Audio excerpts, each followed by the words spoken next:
In this tutorial, I'm going to show you how to make a patch with clean finished edges, as well as a sort of checkerboard running stitch. You can choose to either have your thread stand out or match your fabric. I'm using cotton darner needles and a pair of scissors. First, I iron the area really well to get it flat, and then I like to mark the spot that I'm covering, especially if it's a stain, and make sure that my fabric remnant will cover up the area that I need it to. I'm marking off exactly how big of a spot I need it to cover. I'm doing the corner of the pants, and I want to do nice clean finished edges, so I am just folding the raw edge of the fabric under by 1/4 inch. I find that that's plenty for it to catch, and I'm going around all 4 edges. On that bottom edge, it needs to fold over a casing that I have, so I'm doing an extra large hem right there. Now I'm just placing it over my stains and pinning it where I want it to be placed. I'm not using too many pins because I don't want them to get in my way, but just enough to hold it in place. And I'm threading my needle. Luckily, it's a little bit of a larger eye needle. And for this stitch, I'm going to make a grid. And I want to be able to keep it pretty straight, so I am using a pencil and a ruler, and I'm making my lines maybe about 1 centimeter between each one, and going horizontal and then vertical. So I'm creating sort of a checkerboard pattern. Now I'm getting that first pin out of the way, and I'm coming in with my needle from underneath just my patch. And I'm going to sew my knot just onto the patch, and then that knot is gonna get sandwiched between the patch and the clothing. So I'm just tying a simple double knot back there, trimming the edge so it gets out of my way, and then it's going to stay hidden.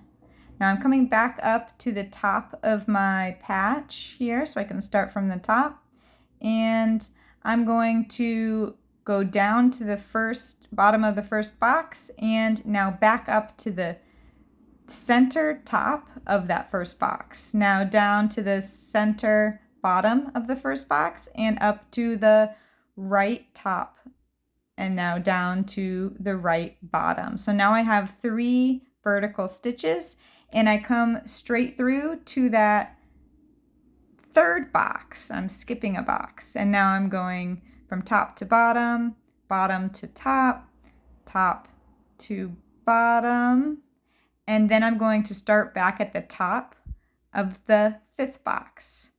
Now I'm at the top, and I'm going to keep working my way down that first column on my grid. And when I get to the bottom, I'm going to start at that bottom 2nd column box and then move my way up. So now I'm at the top upper corner at the very end of my whole grid, and I'm going to show you just how to finish it off. I'm going to put my needle through to the very back side on my final stitch, and I'm going to grab a little bit of that fabric, pull through until I have a loop there, and I'm going to back my needle back through that loop. Now this is easier if you have more thread on your needle than me, but I left it to the last second.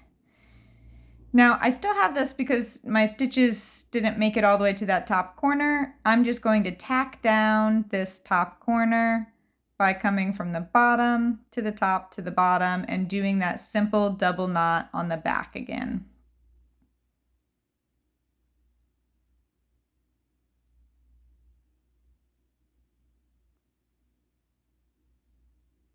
All right, and we are totally patched on. Now all I need to do is finish that casing I have for the drawstring that goes through.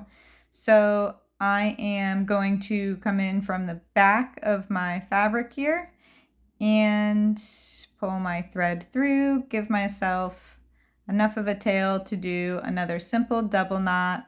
And it's a little bit messy right here in this corner, so I'm going to show you a couple stitches down. What I'm doing is just grabbing a little bit of the clothing fabric and a tiny bit of that casing that's been wrapped over to the back. and just grabbing a tiny bit of each one, moving my way over, and when I get to the end, I'm just going to thread my needle through one of those pass stitches and form a knot to finish off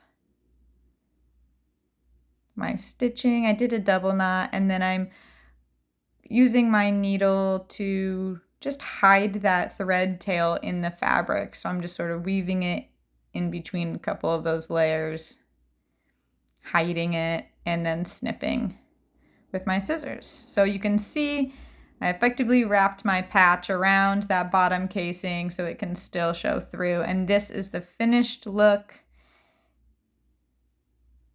It's got this fun, crazy stitching on the back and this really organized linear stitching on the front.